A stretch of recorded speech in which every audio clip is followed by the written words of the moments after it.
At eto na nga, simulan na natin ang day 1 namin sa South Korea. So pagdating namin sa hotel, iniwan lang namin yung baggage namin, then lumabas na kami. Kasi 1:30 PM na nito, hindi pa kami nagla-lunch.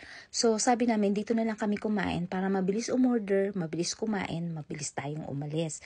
So pag-check ni Dada sa map kung paano pumunta sa Gyeongbokgung Palace, nakita niya, konti lang yung difference ng minutes kapag nagsakay ka ng bus at saka naglakad ka.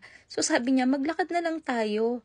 So eto na nga, sinimulan na naming maglakad and then nakita niya tong store na to. Sabi niya, papasok daw muna siya. Checkin daw niya kung may mabibili daw siya dito. And then maya-maya naman, lumabas na rin siya.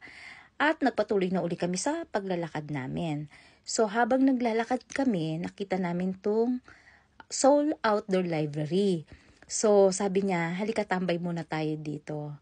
So sobrang init nito pero hindi mo mararamdaman yung init ng araw sa balat mo kasi ang lamig naman ng hangin. So ayan, pagkatapos niya nagpicture-picture lang kami, and then video-video, and then nagpatuloy na uli kami sa paglalakad.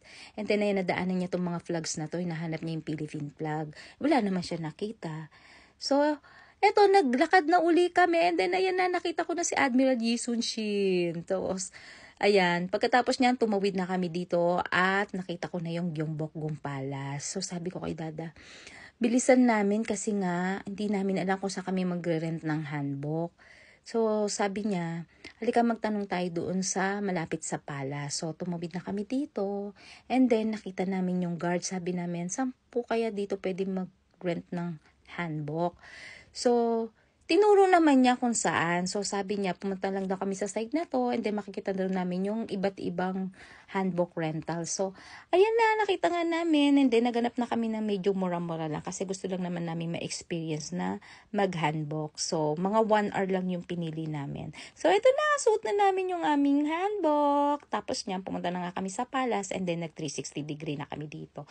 At pagkatapos niyan, dahil nakaikot na kami sa buong palace ng time na yan, sabi ko kay Dada, bumalik na kami. Kasi nga may isa pa kaming pupuntahan.